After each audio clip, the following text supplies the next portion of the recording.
ठीक है, नाम बदलो काम बदलो, यही चल रहा है आजकल। ठीक है, चलिए फिर कोई सरकार आएगी तो कोई और बंदरगाह हो जाएगा। ठीक, काम कुछ नहीं होता, खाली नाम बदलते हैं। समझ में आया? कांडला बंदरगाह, इतनी बात समझ में आ गई। चलो अगला पॉइंट लिखो, नोट नंबर अगला, नोट नंबर अगला लिखो। ठीक है, नोट नंबर अगला लिखो, सीधे लिखो। हाँ अब लिख लो तुम भैया, बात कर लेते हैं जैविक अजैविक घटक थे, तो जैविक घटक हेडिंग डाल लो, जैविक घटक डाल लो। एक क्वेश्चन जरूर आता है जैविक घटक। ठीक है, आप सबको पता है ऊर्जा का स्रोत क्या है? सूर्य। सूर्य से क्या होते हैं? पेड़ पौधे क्या करते हैं? अपना भोजन बनाते हैं। पेड़ पौधे अपना भोजन बनाते हैं, और भोजन बनाते हैं तो इनका नाम रख दिया गया क्या? उत्पादक। क्या नाम रख दिया गया? उत्पादक। ठीक है, जब तक ऊर्जा मिलेगी नहीं तब तक प्रकाश संश्लेषण होगा नहीं, पेड़ पौधे अपना भोजन ला के बड़े होंगे नहीं। अच्छा बताओ, पौधों की वृद्धि के लिए कौन सा हार्मोन उत्तरदायी होता है? लिख लो, पौधे की वृद्धि। ये पर्यावरण में कई बार पेपर में पूछा गया, पौधे की वृद्धि के लिए कौन सा हार्मोन उत्तरदायी होता है? हम लोगों के लिए तो पता ही होगा, आपने पौधे के लिए बताइए। Auxin hormone. ऑक्सिन हार्मोन बहुत इंपॉर्टेंट है, याद रखिएगा। ठीक है, अच्छा बताओ, जैसे हमारे मानव के लिए ऊर्जा के लिए हम क्या लेते हैं? कार्बोहाइड्रेट। वृद्धि के लिए क्या लेते हैं? शारीरिक वृद्धि के लिए प्रोटीन। ठीक है, और एनर्जी संचित करने के लिए हम लोग वसा का प्रयोग कर लेते हैं। ठीक है, संचित ऊर्जा के रूप में तीन चीज़ें होती हैं। कार्बोहाइड्रेट से हमें क्या मिलती है? ऊर्जा। प्रोटीन से हमारे शरीरों की क्या होती है? वृद्धि होती है। ठीक है, इसलिए कहा जाता है कि प्रोटीन और आयरन सबसे ज़्यादा लेना चाहिए। ठीक है, क्योंकि भ्रूण का भी डेवलपमेंट के लिए अच्छा होता है और इंसान के लिए भी अच्छा होता है। ठीक, तो पौधे की भी वृद्धि के लिए कौन सी चीज़ उत्तरदायी होती है? पौधे की वृद्धि के लिए, तो पौधे की वृद्धि के लिए नाइट्रोजन की जरूरत होती है पौधे की। लेकिन दुर्भाग्य ये है कि जैसे इंसान इन तीनों चीज़ों को डायरेक्ट नहीं ले सकता, वैसे पौधा भी डायरेक्ट इसको नहीं ले सकता। भगवान ने इसको डायरेक्ट देने के लिए क्या बनाए? एंजाइम्स बनाए। ठीक है, एंजाइम्स ही तो बदलते हैं कार्बोहाइड्रेट को। Amylase enzyme, ptyalin enzyme, lipase enzyme, trypsin enzyme, नाम नहीं सुने हो सब? ये भी है 12 नंबर पर है, इसका भी नंबर। एक क्वेश्चन आ जाता है हर साल। रक्त का शुद्धिकरण कहाँ होता है? लिवर, किडनी, फेफड़ा, सब जगह होता है। सबसे ज़्यादा कहाँ होता है? किडनी में होता है। समझ गए बात को? भी है नंबर आगे। नाइट्रोजन, तो याद रखेंगे नाइट्रोजन। और नाइट्रोजन को ये लेता किस फॉर्म में है? ये बहुत पूछा जाता है, और यही क्वेश्चन इधर भी पूछ लिया जाता है, लेता किस फॉर्म में है? तो लेता क्या? कार्बोहाइड्रेट को लेते हैं C6H12O6 के फॉर्म में लेते हैं, O6 से ग्लूकोज के फॉर्म में लेते हैं, इसको पेप्टोन के फॉर्म में लेते हैं, और इसको ग्लिसरॉल या फैटी एसिड के फॉर्म में लेते हैं। ठीक है, ग्लिसरॉल या फैटी एसिड। ठीक है, इसी तरह पौधे किस रूप में लेते हैं नाइट्रोजन को? तो ये अक्सर पूछा जाता है, पौधे किस फॉर्म में लेते हैं नाइट्रोजन? देखो, पौधे को वृद्धि के लिए किसकी जरूरत है? नाइट्रोजन की। और पौधे नाइट्रोजन किस फॉर्म में लेते हैं? ये पूछा जाता है नाइट्रेट की फॉर्म में। नाइट्रेट, नाइट्रिफिकेशन इसी को बोलते हैं। ठीक है, ठीक है, याद रख। जैसे हम लोग अमोनिफिकेशन करते हैं, अमोनिया को बाहर निकालते हैं, नहीं निकालता, हमारा यकृत अमोनिया को बाहर करता है ना? अमीनो अम्ल बनता है। अमीनो अम्ल खतरनाक होता है। अमीनो अम्ल को यकृत क्या करता है? बाहर करने क्या करता है? अमोनिया में बदलता है।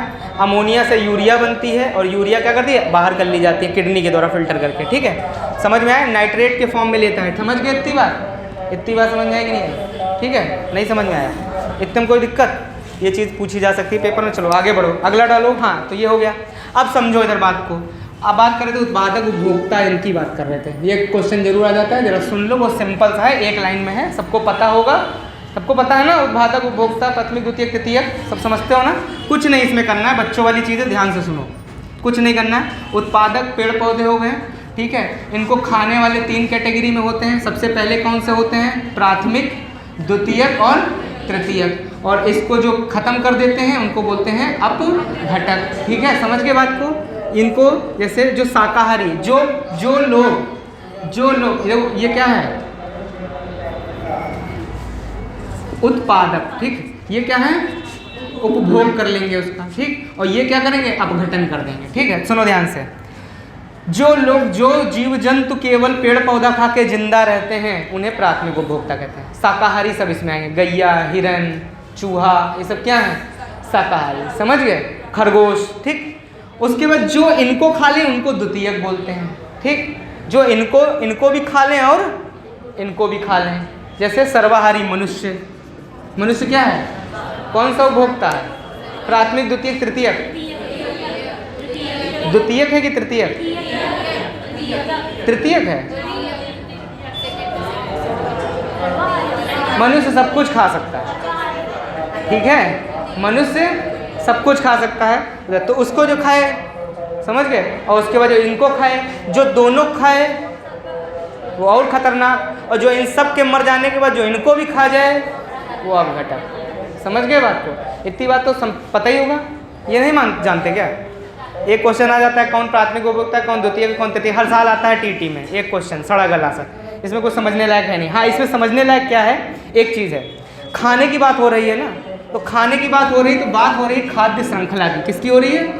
खाद्य श्रृंखला। क्या होता है खाद्य श्रृंखला और क्या होता है खाद्य जाल, बताओ जरा हमें। इनका मतलब समझ जाओगे तो क्वेश्चन लगा लोगे। खाद्य श्रृंखला क्या होती है और खाद्य जाल क्या होता है, बताओ। खाद्य श्रृंखला, खाद्य जाल, सुनो सुनो सुनो, हम बताएं। जैसे मान लो नीचे गए, वहाँ समोसा मिल रहा है, इडली, डोसा, टिक्की, बतासा, बहुत सारी चीज़ मिल रही है, ठीक है, तो आपके पास खाने के लिए बहुत सारी चीज़ें हैं, बहुत सारी चीज़ें हैं, तो ये हो गया खाद्य जाल।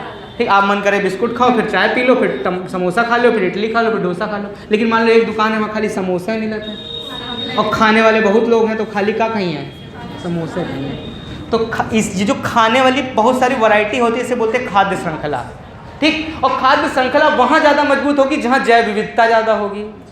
विविधता है ना उसकी दुकान में, खाने वाले लोग भी तरह तरह के, और खाने वाली चीज़ें भी तरह तरह की, और निकलने वाले प्रोडक्ट भी तरह तरह के। तो हर तरीके की क्या है, जैव विविधता।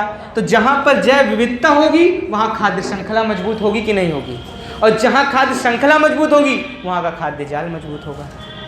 अब जहाँ एक ही समोसा है, इसका कौन सा खाद्य जाल मजबूत हो जाएगा, इसकी खाद्य श्रृंखला कमज़ोर है तो खाद्य जाल भी कमज़ोर है। तो जैव विविधता किससे संबंधित होती है, खाद्य। तो पेपर में आ जाता है कि खाद्य जाल जितना सुदृढ़ होगा, जैव विविधता उतनी ही मजबूत होगी। समझ में आई बात, नहीं समझ में आया, याद रहेगा। और जैव विविधता कहाँ ज़्यादा मजबूत होगी, जहाँ वर्षा ज़्यादा होगी, जहाँ पानी ज़्यादा बरसेगा। और पानी कहाँ ज़्यादा बरसेगा, इन तीन क्षेत्रों के बीच में पानी ज़्यादा बरसेगा। गर्मी ज़्यादा होगी तो वाष्पोत्सर्जन ज़्यादा होगा, भाप ज़्यादा बनेगी समुद्र से, और जब भाप समुद्र से ऊपर बनेगी, ऐसे ही तो होता है ना भैया, ऐसे ही तो होता है। यह है भारत, ठीक है, यहाँ से भाप बनेगी, भाप आधा हिस्सा कहाँ है, नीचे, ये कर्क रेखा और विषुवत रेखा के नीचे ही तो है। यह है मकर रेखा, यह है विषुवत रेखा, और यह है भारत का फुंतड़ू, नीचे तक, वहाँ घुसा थोड़ी ना है विषुवत रेखा में, विषुवत रेखा से ऊपर है। यह है कौन सी रेखा, कर्क रेखा, यह है मकर, यह है विषुवत रेखा, यह है मकर रेखा। अब देखो भारत के इतने हिस्से में ज़्यादा पानी बरसता है, इसीलिए देखो पश्चिमी घाट ही क्या है, जैव विविधता वाला क्षेत्र, क्योंकि ये कहाँ है, उष्ण कटिबंध में। कहाँ है, उष्ण कटिबंध, गर्मी ज़्यादा है, समुद्र से भाप ज़्यादा उठेगी, और जब भाप उठेगी समुद्र से तो कहाँ आएगी। बचपन में आपने पढ़ा होगा, जब बहुत छोटे होगे तो कभी हमने बताया होगा आपको कि सबसे पहले मानसून में वर्षा किस मंडल तट पे होती है, कौन सा तट है, कौन सा तट है ये, मालाबार तट है। कौन सा तट है, मालाबार है कि कोरोमंडल है, कि कोंकण है, कि कन्नड़ है, कि काठियावाड़ है, कि उत्तरी सरकार है, कि उत्कल है। कौन सा तट है भैया ये वाला, बहुत दर्दनाक चीज़ है, बता दो जल्दी से, नहीं फिर कमला दिल टूट जाएगा, जल्दी बताओ। हैं, कितने लोग कहते हैं मालाबार, हाथ उठाओ, हाथ उठाओ जल्दी से। कोरोमंडल कितने लोग कहते हैं, और जो कुछ नहीं कह रहे हैं वो कहाँ है। बड़ी वैरायटी, जितनी जैव विविधता तो हम अमेज़न के जंगल में नहीं होगी जितनी यहाँ पर है। अगर पूछा जाए सबसे ज़्यादा जैव विविधता कहाँ, तो बता देना मार्तन संस्थान की कोचिंग में। समझ गए हो, सब जैव विविधता फैलाए हो, कोई बात नहीं, याद रखना। इसीलिए इस क्षेत्र में पानी ज़्यादा बरसता है, और पानी गर्मी होती है, इसलिए इधर के लोग भी काले होते हैं। देखना, ध्यान देना, तापमान में झुस जाती है उनकी खाल, ठीक है, समझ। अल्ट्रावायलेट इतनी आती हैं, आप लोग तो फेयर एंड लवली लगा लेती हो, वो भी बेचारे काले नहीं है। इसीलिए कंपनी वाले भी जानते हैं कि अल्ट्रावायलेट सी बहुत नुकसान करती है, तो बड़ा बड़ा लिखते हैं क्रीम पर, अल्ट्रावायलेट UVC प्रोटेक्शन, 550 रुपया, तुरंत लेते हो आप लोग क्रीम। वो भी आजकल मार्केटिंग यही है, ये है, समझ रहे हो, जो जिस चीज़ में हो जाए वही मार्केटिंग। इतनी बात समझ में आ गई, इतने में कोई समस्या, कोई दिक्कत नहीं, चलिए आगे बढ़िए। प्राथमिक उपभोक्ता, द्वितीय उपभोक्ता, तृतीय अपघटक जान जाओगे। प्रकृति का महत्तर किसे कहते हैं? गिद्ध को, लिख लो गिद्ध। गिद्ध जो है क्या है? प्रकृति के महत्तर, ठीक है। लेकिन परीक्षावाणी में लिखा हुआ है शैवाल व कवक, ठीक है। तो आप घबराना नहीं, टीटी वाले कुछ कुछ क्वेश्चन जो हैं इधर उधर से बटोरते हैं, तो उनका कोई भरोसा नहीं हुई शैवाल कवक को डाल सका था, ठीक है।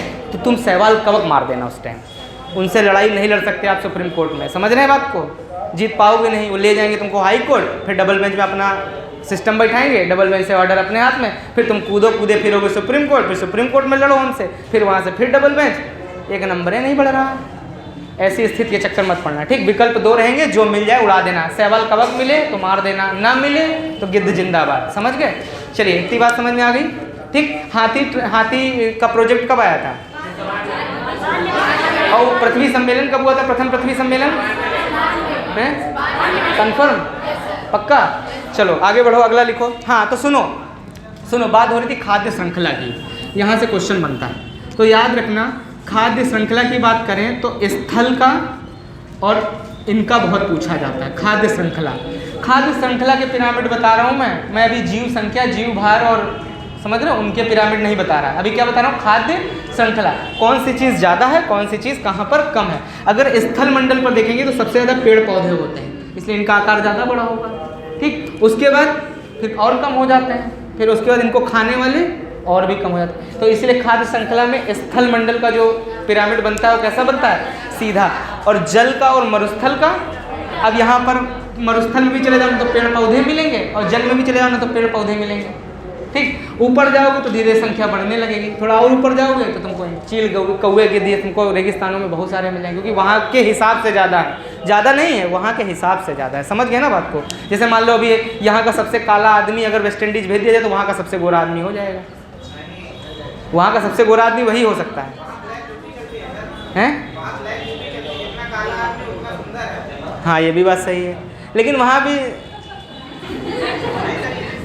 नहीं, सही कह रहे हैं वो, जहाँ पे जैसा उन्हीं में सुंदरता चलती है। हमने देखा है वहाँ के लोगों की फ़ोटो देखी है, नाइजीरिया के लोगों की फ़ोटो देखी, सही कह रहे हैं। जहाँ पर जिस तरीके के लोग ज़्यादा होते हैं उनका भी उसी तरह से कैटेगराइज कर देते हैं। कहाँ लिखा है कौन सुंदर है कौन बुरा है? ये तो हम लोगों ने बना लिया, कौन सुंदर है कौन बुरा है। इतनी बात समझ में आ गई? चलिए ये पिरामिड याद रखिएगा, दोनों पूछे जाते हैं। उसके बाद सुनो, एक क्वेश्चन यहाँ पर और बनता है, बहुत इंपॉर्टेंट है। दिक्कत ये हो रही है ना कि इंपॉर्टेंट चीज़ बतानी है आपको, तो हम केवल वही बता रहे हैं। अब ध्यान से सुनो, मोस्ट इंपॉर्टेंट क्वेश्चन। एक वैज्ञानिक थे जिनका नाम था लिंडमैन, एक वैज्ञानिक था उसका नाम था लिंडमैन। अब इनकी कहानी सुन लो क्या है। लिंडमैन की कहानी सबको पता है। ये 2 चीज़ बताएं, ये कहीं ऊर्जा और बैक्टीरिया, ऊर्जा और बीमारी दोनों का कॉन्सेप्ट बताएं। ये कहें कि पौधे अगर मान लो 1 लाख यूनिट ऊर्जा दे रहे हैं तो पेड़ पौधे केवल उसको 1000 ले रहे हैं, खाली 10% लेंगे उसका। 1 लाख का 10% ही पौधा पाएगा। फिर इसका जो है पहला वाला प्राथमिक उपभोक्ता जब इसको खाएगा तो केवल 10% पाएगा, यानी 1000 ही वो और कम पाएगा 10%। ये द्वितीयक में जाएगा तो और कम हो जाएगा, तृतीयक में जाएगा और कम हो जाएगा, और जो सबसे अपघटक में उनको तो कुछ मिलेगा ही नहीं समझे? उनको तो कुछ मिलेगा ही नहीं। तो जब कुछ मिलेगा ही नहीं तो ये है कॉन्सेप्ट किसका महोदय? इसी को 10% नियम कहते हैं, और परीक्षा टीटी में पूछ लिया जाएगा 10% नियम किसने दिया था?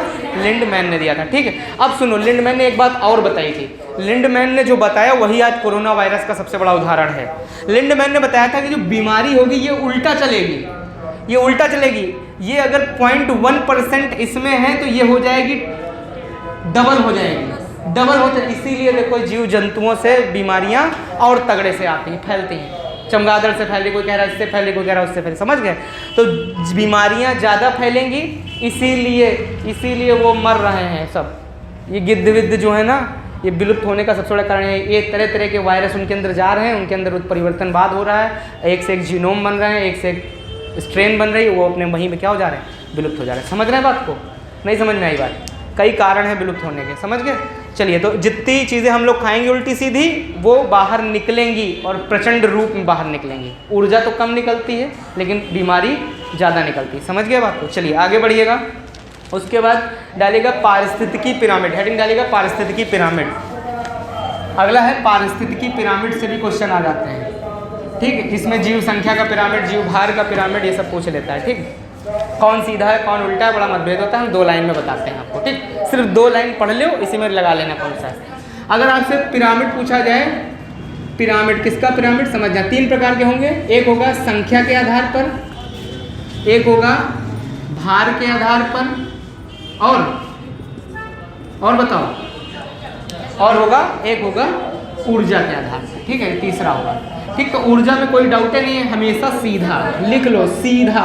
अगर आ जाए पारिस्थितिकी तंत्र में ऊर्जा का पिरामिड बनता है सदैव सीधा, ठीक है। दिक्कत इन दोनों में होती है, इनके दोनों के उल्टे भी बनते हैं और सीधे, उल्टे सीधे, ठीक है। उल्टे और सीधे याद रखिएगा, ठीक है। उल्टे सीधे का कॉन्सेप्ट आप सबको पता है, ये ऐसे पिरामिड बना लो, ऐसे पिरामिड बना लो, ठीक है, समझ गए। और कहीं पर उल्टा हो जाता है, कहीं पर सीधा हो जाता है, समझ गए। भार में जैसे एक पेड़ है, एक पेड़ संख्या में तो एक है, ठीक, लेकिन उसका वजन कई छोटे छोटे पेड़ पौधों के से भी ज़्यादा है, बस यहीं पर फेरबदल हो जाता है, समझ गए। तो कहीं घास का पिरामिड, कहीं खेत का पिरामिड, कहीं कहीं का पिरामिड, तो बदल जाता है। तो लिख लीजिएगा, लिखिए घास फसल, घास या कोई खेत का लिख लो, घास या खेत लिखो, घास या खेत का पिरामिड जो होता है वो कैसा होता है, सीधा होता है। कैसा होता है, सीधा होता है, लिख लो घास या खेत का पिरामिड। अरे भैया बहुत सारी घास फूस नीचे होती है ना, तो उनकी संख्या ज़्यादा होती है, तो संख्या के आधार पर सबसे नीचे क्या होगी, घास होगी, ठीक है। फिर उसका धीरे संख्या घटती चली जाती है ऊपर तक, समझ गए।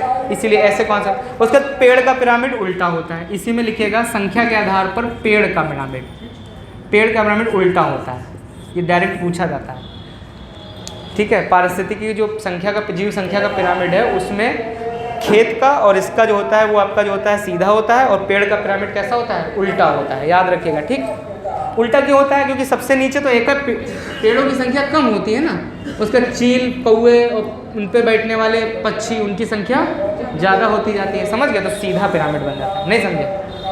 अरे सीधा कैसे, उल्टा बनेगा भाई, सबसे नीचे छोटी चीज़, उसके ऊपर संख्या के आधार पर है, देखो लिखा है, नहीं समझे।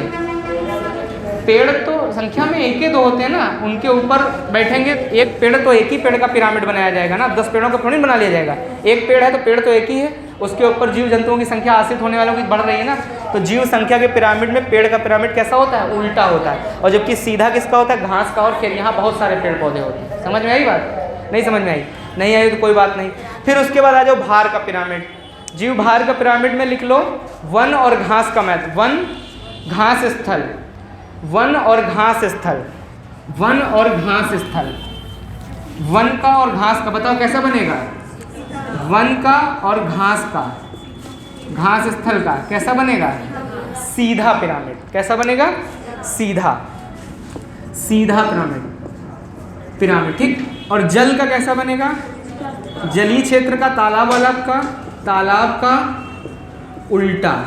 जरा ध्यान देना, देखो भार की बात कर रहा है, एक पेड़ का भार बहुत ज़्यादा होता है, तो सबसे नीचे पेड़ पौधे, उसके ऊपर। लेकिन जबकि जल में चले जाओगे तो बहुत सारे उत्पादक मिलकर भी उतना भार गेन नहीं कर पाएंगे, इसलिए वो उल्टा हो जाता है। समझ में आ गई बात। तो ये ऐसे सीधे रट्टा मारे रहना, किसका उल्टा है किसका सीधा, रट के जाना, आता ज़रूर है एक पिरामिड क्वेश्चन में, ठीक। चलिए आगे बढ़िएगा, हेडिंग डालिएगा, टाइगर रिजर्व, ये जरूर पूछा जाएगा परीक्षा में। टाइगर रिजर्व कब आया था, टाइगर रिजर्व सुनो, वन नीति, वन नोट नंबर डाल लेना 10, 11 जो भी हो, ठीक है। वन नीति कब आई, इनमें से एक क्वेश्चन जरूर आता है परीक्षा में, ठीक। वन नीति कब आई थी, 1952, फिर संशोधित के 1988, ठीक है। ये 2 डेट याद रखना। पहली वन नीति कब आई थी, 1952, मोस्ट इंपॉर्टेंट है, 1952। संशोधित वन नीति कब आई, 1988, बिल्कुल रट्टा मार लीजिए खोपड़ी में, ठीक है। उसके बाद ये हो गया, उसके बाद वन संरक्षण अधिनियम, बहुत इंपॉर्टेंट है। वन संरक्षण अधिनियम कब आया, बताओ भाई, वन संरक्षण अधिनियम कब आया है, कि 1972 वन संरक्षण अधिनियम, वन संरक्षण अधिनियम लिख लो, वन संरक्षण अधिनियम 1980, ठीक है। वन्य जीव संरक्षण अधिनियम, वन्य जीव संरक्षण अधिनियम, वन्य जीव संरक्षण अधिनियम 1972, याद रखिएगा। टाइगर रिजर्व, टाइगर रिजर्व 1973, बहुत इंपॉर्टेंट है। पर्यावरण संरक्षण अधिनियम, संरक्षण अधिनियम 1986, मोस्ट इंपॉर्टेंट, ठीक है। बस इतने याद कर लो, एक पेपर में फंस जाएगा। उसमें से फंसेगा कौन सा? टाइगर रिजर्व फंसेगा, पर्यावरण संरक्षण अधिनियम फंसेगा, बाकी तो ये कभी नहीं फंसेंगे, ठीक है। यही दो आएंगे, पर्यावरण संरक्षण अधिनियम पूछा जाएगा, या तो टाइगर रिजर्व पूछा जाएगा, ठीक। और बहुत अगर मूस मुटाएगा तो लोढ़ा भर होगा, हाथी नहीं हो जाएगा। 1972, समझ गए? नहीं समझे बात को, ठीक है। अरे टीटी मुँह से है, समझ लो, ठीक है। इतना हो सकता है, ये थोड़ी इतना बन जाएगा। इतना समझ में आया बात को, ठीक। इतनी बात में कोई दिक्कत तो नहीं। चलिए आगे बढ़िएगा। अगला note number 12, note number 12, note number 12, note number 12 बहुत महत्वपूर्ण है। नोट नंबर 12, एक क्वेश्चन हर साल टपक जाता है, ठीक है। नोट नंबर 12 के लिए भारत का नक्शा बनाइए जल्दी से, ठीक है। ऐसे भारत का नक्शा बनाइएगा, ठीक है। सबसे पहले वन सर्वेक्षण संस्थान, वन्य अभियांत्रिकी संस्थान, वन से संबंधित कोई भी संस्थान, ढूंढो, वन से संबंधित कोई भी संस्थान लिखो। वन लिखा हो और कोई भी संस्थान हो, वन लिखा हो कोई भी संस्थान हो, तो आंख मूंद कर क्या मारोगे? देहरादून, ठीक। पर्यावरण कोई भी संस्थान, पर्यावरण कोई भी संस्थान, नागपुर, नागपुर। बस यही दोनों ही है टीम, और कोई होते नहीं, ठीक। और बहुत ज़्यादा चावल के शौकीन हो तो उड़ीसा चले जाओ, कटक में, ठीक। चावल अनुसंधान केंद्र, चावल अनुसंधान केंद्र कटक, चावल अनुसंधान केंद्र कटक, ठीक। अब सुनो, वन जान गए हो, पर्यावरण जान गए हो, ठीक। अगर मान लो वन के साथ प्रबंधन लगा दे तो भोपाल चले जाना, भोपाल। अगर वन के साथ प्रबंधन लगा दे, वन प्रबंधन संस्थान, तो भोपाल बता देना, ठीक है। वन प्रबंधन संस्थान अगर पूछेगा तो भोपाल चले जाना, ठीक, ठीक। एक और पढ़ लो, कलकत्ता, कलकत्ता प्राणी संस्थान, वन प्राणी संस्थान, या प्राणी संस्थान के नाम से भी आ सकता है। सबसे बड़ा यहाँ पर वो भी है, वो संग्रहालय पूछे, सबसे बड़ा संग्रहालय कहाँ है? यहीं है, कलकत्ता में, ठीक है।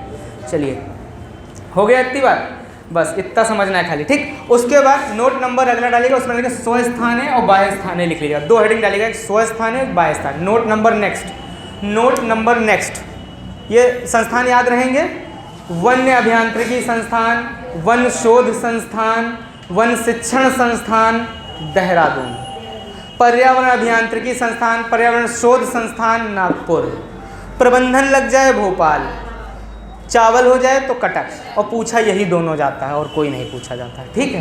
क्लियर थी बात? चलिए आगे बढ़िएगा, हेडिंग डालिएगा स्वस्थाने और बाह्य स्थाने। अगला है स्वस्थाने और बाह्य स्थाने, ये दोनों का अर्थ पता होगा तो आप लगा लोगे पेपर में, ठीक है। स्वस्थाने और बाह्य स्थाने, कुछ नहीं होता। स्वस्थाने में किसी क्षेत्र में कोई प्रजाति अगर संकटग्रस्त है तो उसको वहीं पर रिजर्व किया जाएगा, उसी के स्थान पर, उसी के एनवायरनमेंट में, उसी की जगह पे, तो इसको बोलते हैं हम लोग क्या? स्वस्थाने। तो पेपर में दे देता है निम्नलिखित में से कौन सा स्वस्थाने का उदाहरण नहीं है, ठीक है।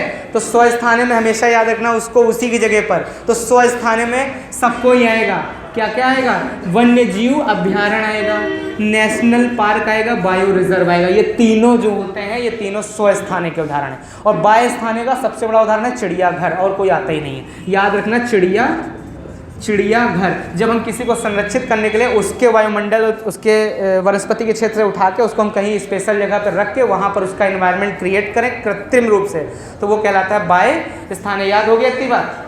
अब कभी याद रहेगा स्वस्थाने बाह्य स्थाने लगा लोगे। स्वस्थाने में जहाँ पर उन्हीं जीवों को उन्हीं के स्थान पर रिजर्व किया जाए सुरक्षा की दृष्टि से, वो स्वस्थाने।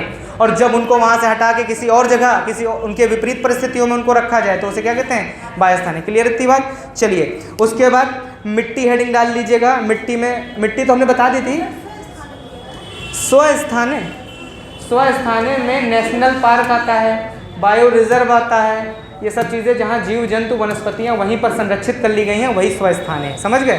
चलिए आगे हेडिंग डालिएगा। अच्छा बताओ, खादर किसको कहते हैं और बांगर किसको कहते हैं? नई मिट्टी को खादर बोलते हैं कि भांगर? खादर। नई मिट्टी खादर। तो नोट डाल के लिख लेना, एक और नोट बनाओ छोटा सा, तो आ जाता है जलोढ़ मिट्टी। कौन सी मिट्टी? जलोढ़ या दोमट मिट्टी, जो जल के द्वारा बहा के ले आई जाए पर्वतों से, पहाड़ों से, पत्थर को तोड़ तोड़ के अपघटन अपवर्दन निक्षेपण करके पीस के, समझ गए? अरे मसाला पीसती हैं आप लोग, सब सारे सब्जी का जो मसाला होता है वो सबसे पहले क्या रहता है? सबसे पहले तो प्याज ही रहता है, और फिर प्याज क्या है? प्याज को आप काटती हैं तो होता है अपरदन, और उसके बाद डालती हैं सिलवट में पीसती हैं तो होता है निक्षेपण, निकलता है आगे पतला पतला, तो वही तो बह के आता है, उसी को जलोढ़ मिट्टी बोलते हैं। ये उपजाऊ होती है, बहुत ही ज़्यादा उपजाऊ मिट्टी है, लिख लेना। पूछा सबसे ज़्यादा उपजाऊ मिट्टी कौन सी है? जलोढ़ मिट्टी, लगा देना टिक। उसके बाद पूछेगा कि जलोढ़ मिट्टी में सबसे इम्पॉर्टेंट क्वेश्चन ये पूछा जाता है कि इसमें मिट्टी के दो प्रकार होते हैं, एक होती है क्या? बांगर, और एक होती है खादर। तो खादर और बांगर लिख लेना बस। ये नवीन मिट्टी होती है, ये पुरानी मिट्टी होती है, लिख लो दोनों, नवीन और पुरानी। पेपर में मान लो आ गया तो क्या करोगे? ठीक है, ठीक है। चलिए अच्छा बताइए, जैव विविधता अधिनियम कब आया था? ये भी नोट डाल लो वहाँ पे, पीछे पलट के पन्ना लिख लो, जैव विविधता अधिनियम 2002, याद रखना पूछ सकता है। जैव विविधता अधिनियम 2002, जैव विविधता अधिनियम 2002। चलिए अगली हेडिंग डालिएगा, नोट नंबर अगला जो भी हो XYZ डालिएगा, भोपाल गैस त्रासदी, एक नंबर डायरेक्ट आ रहा पेपर में, EVS में आएगा ही नहीं, ऐसा हो ही नहीं। ये सबसे बड़े के बड़े चीज़ें हैं ये, इनके बिना UPTT परीक्षा ही नहीं कराएगा, वो कैंसिल कर देगा, लेकिन इनको जरूर डालेगा। ठीक है, मिथाइल आइसोसाइनेट डाल दो भाई। अच्छा जितना बता रहा हूँ क्या ये सब नहीं आता पेपर में? कुछ अनर्गल चीज़ बता रहा हूँ, यही आता है, यही आएगा और कुछ नहीं आएगा, देख लेना 28 तारीख को। ठीक है, चलिए अब कोई अगर मान लो घर से लड़ाई करके आया है तो पेपर बना रहा तो हम जिम्मेदारी नहीं लेते। ठीक, EVS का पेपर बनेगा तो यही आएगा। अब अगर वो घर से लड़ाई करके आया है, मान लीजिए गुस्सा निकाल रहा है, आपसे कोई जाति दुश्मनी अदा कर रहा है, तो फिर समस्या है, फिर भूगोल काम देगा, फिर भूगोल मिलेगी, तो वो तो आप लगा ही लोगे, नहीं लगा पाओगे, वो तो सब आपके बाएं हाथ का खेल है। चलिए अच्छा आगे बढ़ें, आगे देखो हेडिंग डालो, भोपाल गैस त्रासदी, जल्दी से लिखो भोपाल गैस। जिसको जाने की इच्छा हो जा सकता है, कोई दिक्कत नहीं है, ये चल ही रहा है, इसमें होता ही रहेगा रिकॉर्ड। ठीक है, हाँ लाइट जला दिया है, जला दे तो कैमरा भी चला जाएगा साथ में। भोपाल गैस त्रासदी लिखने में नहीं आ रहा होगा, लेकिन समझ लो, भावनाओं में उतार लो। ठीक है, भोपाल गैस त्रासदी क्या है? भोपाल गैस त्रासदी जरा ध्यान से समझिएगा, खतरनाक चीज़ है। हुआ क्या था, भोपाल जानते हो? भोपाल नहीं देखे हो? भोपाल कहाँ है?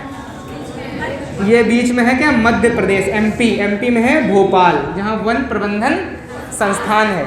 तो भोपाल में क्या हुआ कि भोपाल में एक कंपनी आई थी कार्बाइड वाली, जो ये खेती के लिए वो बनाती थी, खाद्यवाद बनाती थी। ठीक है, तो वही क्या करें वहाँ के साइंटिस्ट क्या करें कि भोपाल गैस में क्या एक कार्बाइड का अपना संयंत्र लगाई, बहुत बड़ा सा सब कुछ था, उसमें एक गैस थी जिसका नाम था मिथाइल आइसोसाइनाइड। लिख लो, पूछता है मिथाइल, घटिया क्वेश्चन है, लिख लो मिथाइल आइसोसाइनाइड। ठीक है, मिथाइल आइसोसाइनाइड। तो मिथाइल आइसोसाइनाइड के ऊपर से बकलोल चंद जो क्या किए, वो निकलवा दिए पानी का पाइप। तो आजकल क्वेश्चन क्या पूछा जा रहा है, क्वेश्चन सबसे इंपॉर्टेंट क्वेश्चन बस सिर्फ यही पूछा जा रहा है कि मिथाइल, ये सब जानते हैं, रिक्शा वाला भी जानता है मिथाइल आइसोसाइनाइड।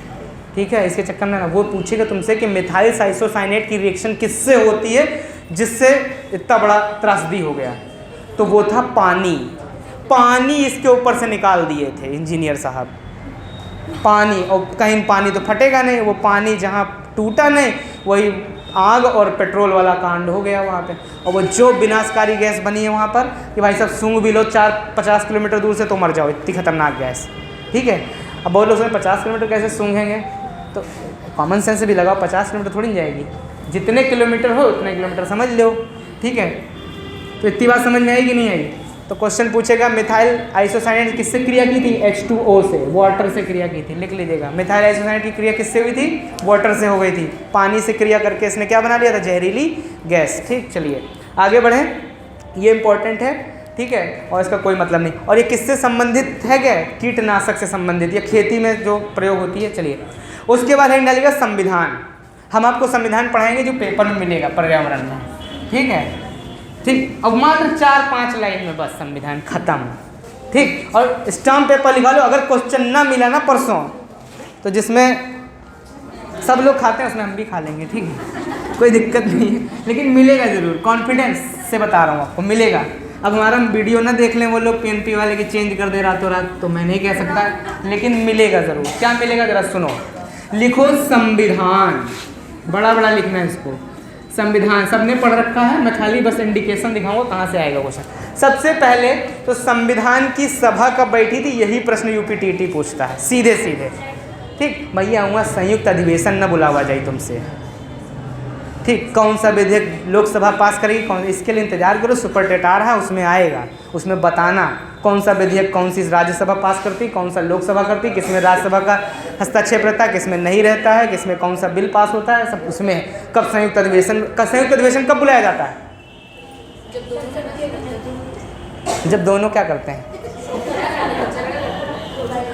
अरे भैया एम्बुलेंस कब बुलाई जाती है? एम्बुलेंस जब 2 जने लड़ते हैं। एम्बुलेंस का नंबर क्या होता है? 108, इसीलिए रखा गया उसका नंबर 108। तो संयुक्त अधिवेशन भी कब बुलाया जाता है? 10। कभी संविधान पढ़ाने का मौका मिल जाए तो बस बाहर मत किसी को बताना कैसे हम पढ़ाते हैं, ठीक है। लेकिन अगर बाहर चला गया ना संविधान तो बड़ी दिक्कत हो जाएगी हमारे लिए, ठीक है। हम पे बैन लग जाएगा, हमको क्या उठा ले जाएँ, कैसे पढ़ाओगे तुम, ठीक है। संविधान बहुत मज़ेदार चीज़ है, ठीक है, लेकिन बस पढ़ने का लॉजिक होना चाहिए, ठीक। तो हमेशा जब राज्यसभा और लोकसभा, और राज्यसभा लोकसभा लड़ते काहे के लिए? बताओ काहे के लिए लड़ेंगे? बताओ, 2 आदमी काहे के लड़ते हैं? लड़ाई के कितने संसाधन होते हैं? अरे वो छोड़ो, ऐसे बताओ लड़ाई काहे के लिए होगी? लड़ाई करेगा कौन? 2 ही लोग कर सकते हैं, लोकसभा और राज्यसभा, लोकसभा और राज्यसभा। और जब दोनों में अपने आदमी हो तो लड़ाई किस बात की? जब सरकार हमारी, पूर्ण बहुमत हमारा, तो हमारे आदमी राज्यसभा में, हमारे आदमी लोकसभा में, तुम ढूंढोरा पीटते रहो, तुमसे क्या लेना देना? नहीं समझे बात को? तो ये क्वेश्चन, इस तरह के वाहियात टाइप के क्वेश्चन जो है उधर पूछे जाते हैं, समझ गए, जब हाई पेपर होता है। जो TT वाला संविधान है ये अलग टाइप का, इसमें पूछेगा संविधान सभा की सबसे पहली बैठक कब हुई थी, तो लिख लो 9 दिसंबर 1946 लिख लो, 9 दिसंबर 1946। देखो हमारा काम है पेपर फंसाना, क्या आएगा क्या नहीं आएगा वो हम नहीं जानते, कैसे पढ़ाना क्या नहीं, हम बस आपको पेपर हम दिखाना चाह रहे हैं कि 28 तारीख को बैठो तो तुमको दिखे कि हाँ इतना संविधान से इतना ही इसमें कहा लिया गया, ठीक है। अब जंग हो रही है कि मतलब देखते हैं, हम भी ट्राई मारते हैं कि क्या सही जा रहा है कि नहीं जा रहा है। 9 दिसंबर 1946 को पहली हुई थी, दूसरी कब हुई थी? 2 दिन बाद, 11 दिसंबर 1946, ठीक है। तो स्थायी और अस्थायी अध्यक्ष भी पूछ लेता है कभी कभी, तो स्थायी पूछे और अस्थायी पूछे, तो अस्थायी पूछेगा तो सच्चिदानंद हो जाएंगे। कौन हो जाएंगे? सच्चिदानंद। जो बता ले जा रहे समझो 1 नंबर पास है वो, ठीक है। और जो जिनको संविधान नहीं पता है पहली बार देख रहे हैं वो भी देख ले, इतने में से आना है। स्थायी में राजेंद्र प्रसाद। झंडा समिति के अध्यक्ष कौन? झंडा समिति के अध्यक्ष JP कृपलानी। झंडा समिति के अध्यक्ष JB कृपलानी। प्रांतीय समिति के अध्यक्ष सरदार वल्लभ भाई। प्रांतों को जोड़ने का काम किया था, इसे प्रांतीय समिति का अध्यक्ष बनाया गया था, ठीक, समझ गए। सबसे पहले कानून मंत्री कौन था?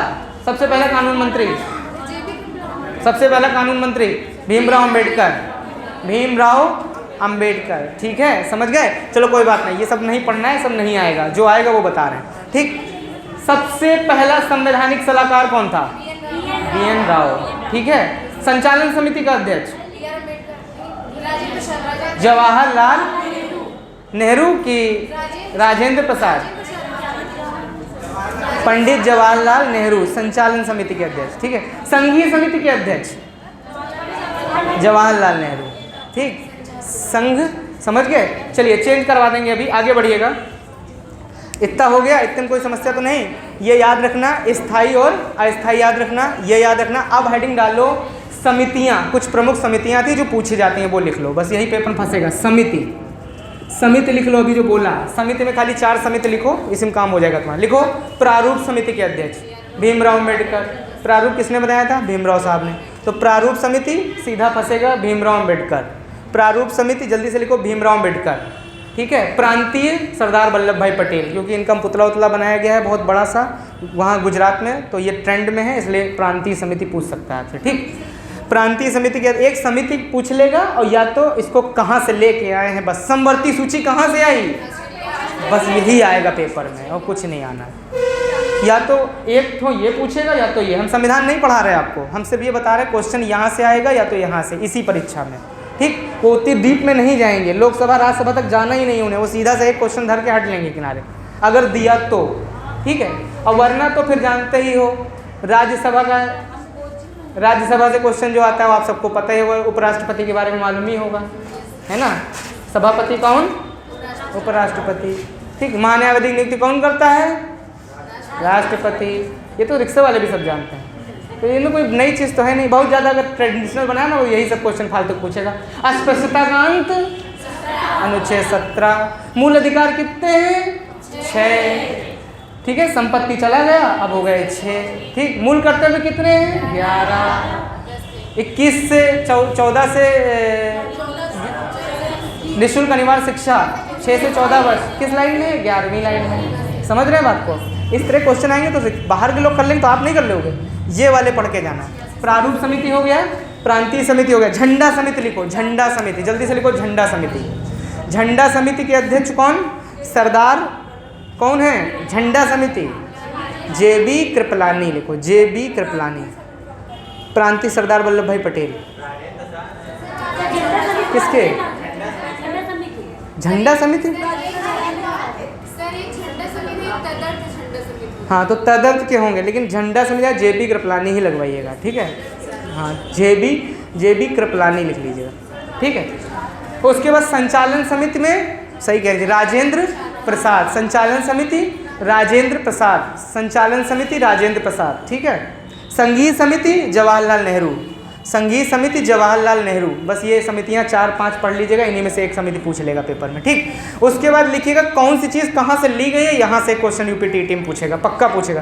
तो 4 ही चीज़ें खाली बताऊंगा, हैं तो बहुत सारी चीज़ें लेकिन इंपॉर्टेंट। सबसे पहले लिखो समवर्ती सूची कहाँ से लाया गया। समवर्ती सूची का मतलब था केंद्र और राज्य दोनों मिलजुल कर नियम को वहन करें। बताइए ये किस में दिया गया, ऑस्ट्रेलिया। लिखो समवर्ती सूची ऑस्ट्रेलिया, समवर्ती सूची ऑस्ट्रेलिया। राज्य के नीति निर्देशक तत्व कहाँ से लिए गए हैं, बताओ भाई। राज्य के नीति निर्देशक तत्व कहाँ से लिए गए हैं, लिख लो, आयरलैंड। संसदीय प्रणाली ब्रिटेन। राजतंत्र लोकतंत्र, राजतंत्र लोकतंत्र, ठीक है। कहाँ से लिया गया, ब्रिटेन से, ठीक। संविधान संशोधन दक्षिण अफ्रीका, संविधान संशोधन दक्षिण। मूल अधिकार अमेरिका, मूल अधिकार अमेरिका से, ठीक। बस इतना याद कर लें। मौलिक कर्तव्य रूस से, बस इतना याद कर लेना। संविधान में और कुछ मत पढ़ के जाना, यहीं से पेपर में मिल जाएगा, ठीक। समझ गए। बाकी और कुछ आता आएगा है नहीं। हाँ पढ़ाने को तो भैया संविधान इतने में नहीं है, ये तो सिर्फ संविधान की इंट्रोडक्शन है, लेकिन UP-TET में पेपर आपको यही मिलने वाला क्वेश्चन, ठीक। चलिए आगे बढ़िएगा, आगे बढ़िएगा, हेडिंग डालिएगा। हाँ उसके बाद हेडिंग डालिएगा, हमने आपको भी बताया था ना, सुनिए सुनिए सुनिए, एक क्वेश्चन यहाँ से जरूर आता है। हेडिंग डालना अम्लीय वर्षा, हेडिंग डालना अम्लीय वर्षा। तो अम्लीय वर्षा के लिए उत्तरदायी कौन है, SO2 और NO2। ये निकलता है फैक्ट्रियों से, ये रेलगाड़ियों से, ईंधनों से, और निकलने वाली वायुमंडल में जाता है, और वायुमंडल में इसको मिलती है क्या, H2O, और ये बना लेता है HNO3, और ये बना लेता है सल्फ्यूरिक एसिड H2SO4, ठीक है।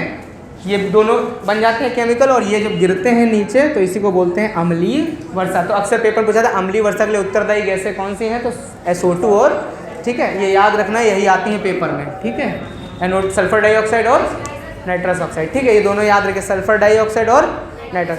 अम्लीय वर्षा से आना ही आना है, ठीक है। चलिए उसके बाद हेडिंग डालिएगा, हेडिंग डालिएगा नोट नंबर नेक्स्ट, डालिएगा culture, note number next culture, culture, notes number next culture,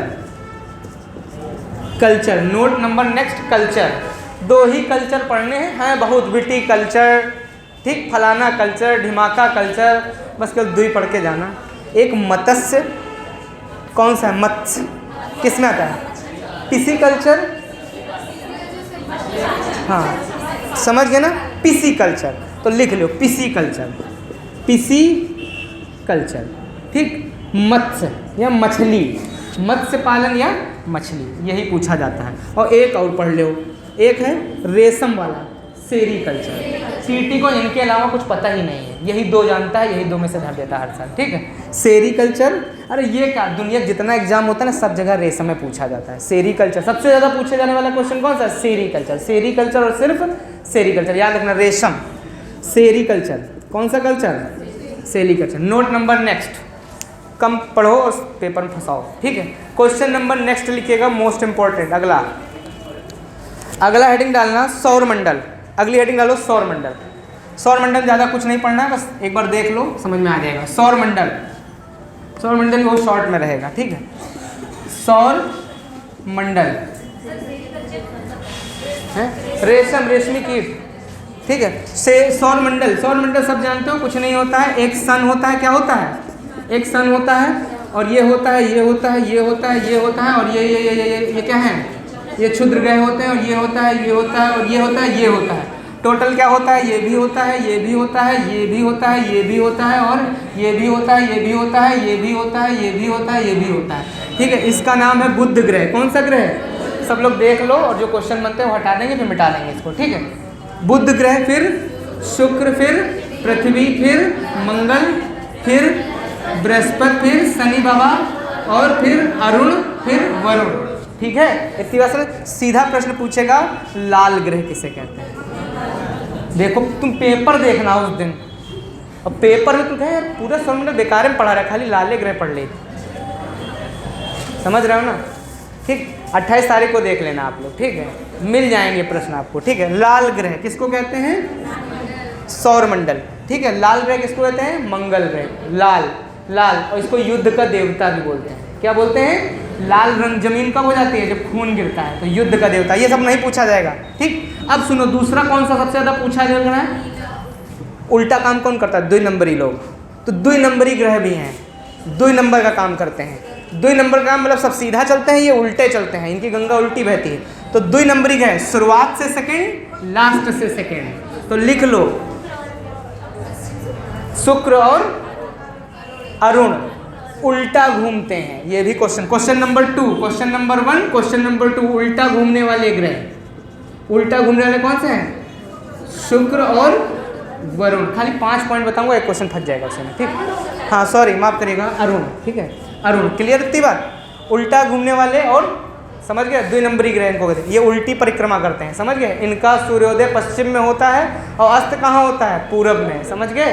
clear इतनी बात? चलिए, उसके बाद पूछा जाएगा सबसे छोटा ग्रह, सबसे निकटतम ग्रह कौन सा है? तो बुध। सबसे छोटा, चौथे नंबर में सबसे छोटा, छोटा और निकटतम। सबसे छोटा और निकटतम ग्रह कौन सा है? बुध। सबसे छोटा और निकटतम, सबसे छोटा और निकटतम, लेकिन सबसे गर्म नहीं है, सबसे गर्म नहीं है। तो सबसे गर्म कौन सा है भैया? तो सबसे गर्म ग्रह जो है वो है आपका शुक्र बाबा। ये है बहुत पास, और ये बहुत स्पीड से घूमते रहते हैं। तो ये सामने कभी आधा हिस्सा इनका सामने पड़ पाता है, तो कभी इनका हिस्सा। अरे कभी गर्म चीज़ के आगे एकदम से हाथ दे दो, एकदम से खींच लो, तो क्या जल जाते हो? लेकिन किसी गर्म चीज़ धीरे से ले जाओगे, वापस लाने लायक नहीं बचोगे, ठीक है। समझ में आई बात? इतनी स्पीड से घूमता है, कभी सामने वाला हिस्सा गर्म होता है, वो इतनी जल्दी घूम जाता है कि वो भी गर्म नहीं हो पाता, फिर ठंडा हो जाता है, पीछे वाला ठंडा ही नहीं रहता कि फिर गर्म हो जाता है। तो सबसे ज़्यादा तापांतर किस ग्रह में होता है? बुध में। लिख लो तापांतर, बहुत पूछा जाता है, तापांतर वाला ग्रह।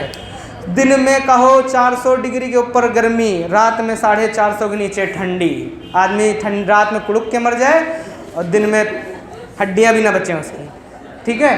तो तापांतर वाला ग्रह कौन सा है? बुध। क्लियर?